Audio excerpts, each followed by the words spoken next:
So in today's episode, I want to talk to you about something which affects a lot of people and possibly has affected you in some aspect of your life, and that is learned helplessness.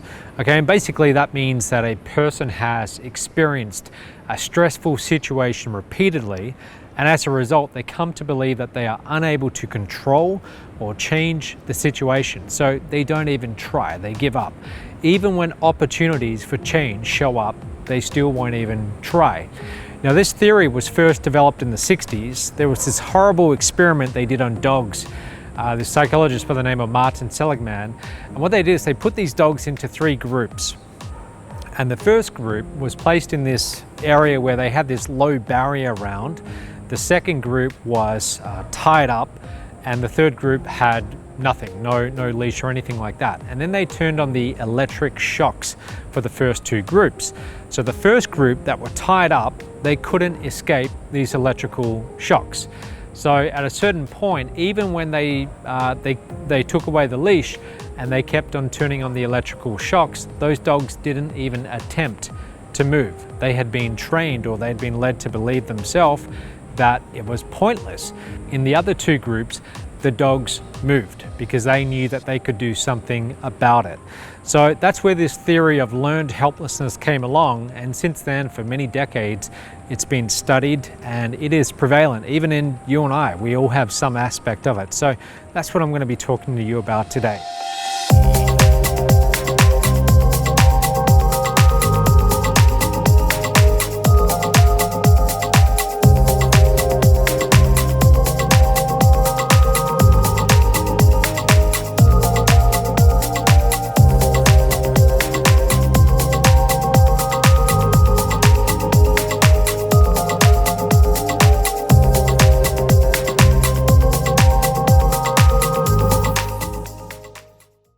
So let's talk about a few examples. Say there's an abusive relationship. A man is physically violent to his partner and she doesn't leave. And often there's some degree of learned helplessness involved there. The person on the receiving end, unfortunately, they're being conditioned in some cases that it's their fault, or they somehow deserve it, or that they wouldn't survive without the other person. So there's a lot of manipulation in there, and at a certain point, sometimes they can give up even trying to leave that very unhealthy relationship. That's an example of learned helplessness. Or even in your career, let's say there's a person who inside their company, there's been 3 opportunities for a promotion. They've applied for all 3 and they've been rejected for all 3. So a 4th opportunity comes along and they don't even apply for it anymore because they've accepted that they'll never get a promotion. Or another example, let's say someone tries to quit smoking. They've tried multiple times before, they've failed at every attempt, so a new method comes along which looks very promising, but they don't even try. They've learned that nothing they do works and they will never be able to quit. Now, this can also happen when it comes to making money. If a person tries to start a business enough times and they fail every single time, at some point, a lot of them will begin to accept this idea that they're just not good at business, or they're not good at entrepreneurship, or just making money in general. Nothing they do seems to work. So they give up trying and they just stay in a job or stay in their current job and stop applying for promotions. Now, I myself in my young 20s, I developed some degree of learned helplessness. I reached the point where I'd been trying to build this online business for years, and it was just a constant struggle. Nothing seemed to work. I got to a point where I'd show up to the office and I just had zero motivation to try new things. Some days I would literally go to the cinema when I was supposed to be working, and I would watch not 1 but 2 movies in a row because it just felt pointless to go back to the office and try. Nothing worked. So when you experience learned helplessness, it brings on stress, it can bring on anxiety, and even result in depression. You don't feel in control, you're reactive, and you just don't have much motivation. So what can you do about it? So there is the whole therapy option. Most psychologists these days, they use cognitive behavioral therapy, which helps people overcome these types of challenges by changing how they think, act, and their underlying beliefs.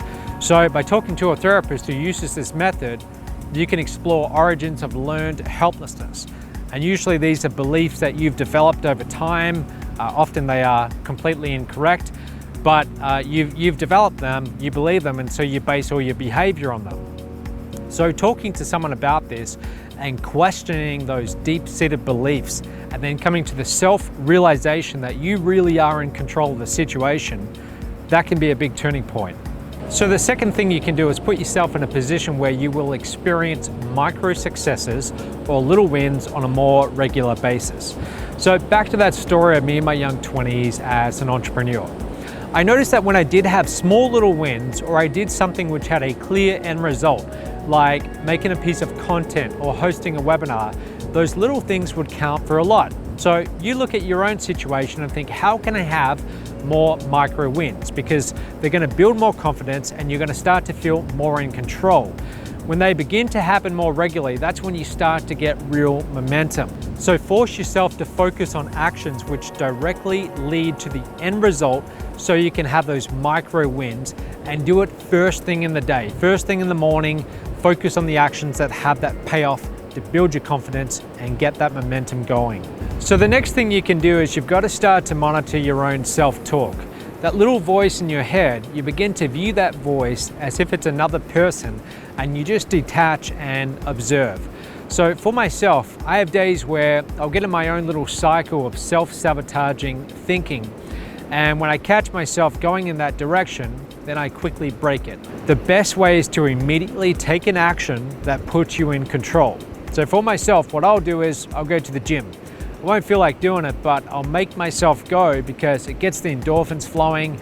It involves overcoming some short-term adversity and really pushing myself physically. And after a good workout, you can't help but feel better about yourself, and your self-talk is healthier. So lastly, you've got to identify behaviors which reinforce learned helplessness. So let's say things aren't going your way. So to take your mind off it all, you go and start watching a movie in the middle of the day, or you start binge watching a new series on Netflix. As tempting as that is, that's about the worst thing you could do. It might distract you temporarily, but after, you're gonna just feel hopelessness at the situation because the problem hasn't gone away. And now it's often worse. So instead of doing some passive distracting activity like that, find an activity like going to the gym that puts you back in control, and it's an action which makes you better. It's got some kind of long-term payoff.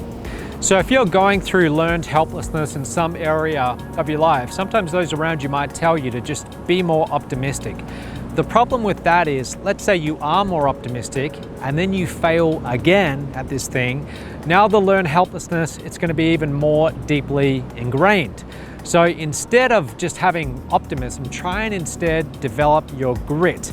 There's a great TED talk by Angela Lee Duckworth, and it's all about this concept of grit.